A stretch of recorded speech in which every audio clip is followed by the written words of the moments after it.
anything that kind of overlaps.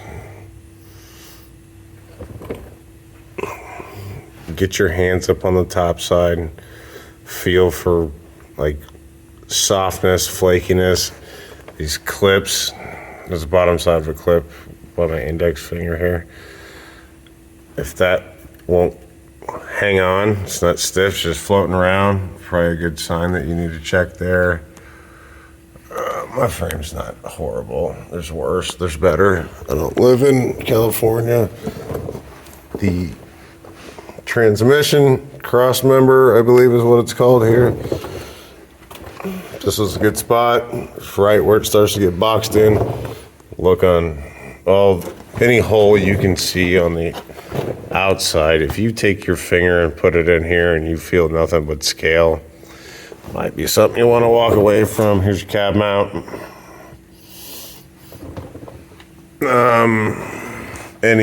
Just come at it with at least a hammer to tap on it and see if shit just falls off. Like, I'm gonna go wet some of this tonight, but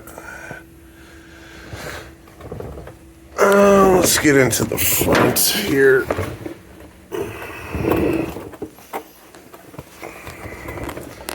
Here's the trans cross member. We're going toward the front. This is all boxed in here.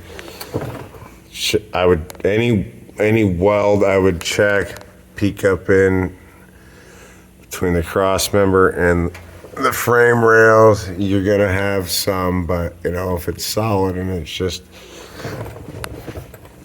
if this isn't crumbling, then make your decision from that. I mean, you're not gonna get anything perfect unless it's a new frame, and still it might be worth checking out. Anything is work. So when you get up to, we're on the passenger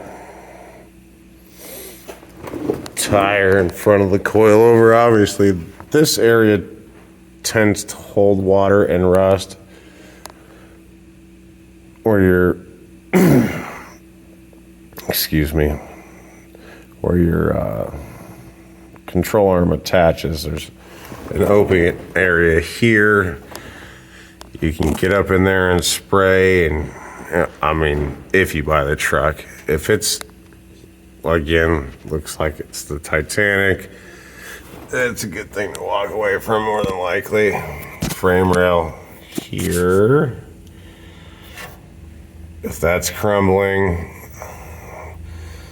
where the motor mount sits on the frame rail, check out these front frame rails. You can't see everything, if your front bumper support is just like hanging on by a thread, at least it's a talking point. If you're good at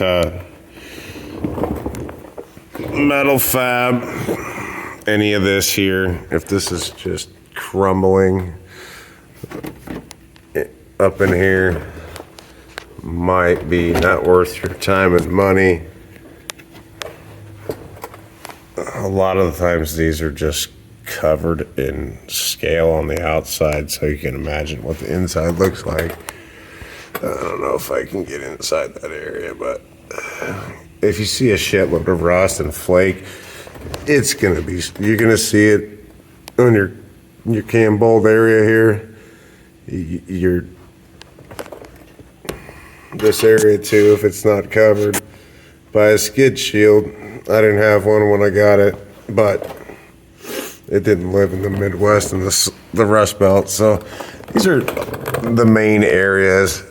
Just follow the frame rails front to back. If you see anything in any of I'm assuming they're drain holes, then, or any connecting welds that look like they're about to fall off, then either you bring it up as a negotiating point, or you just walk away and save yourself a headache.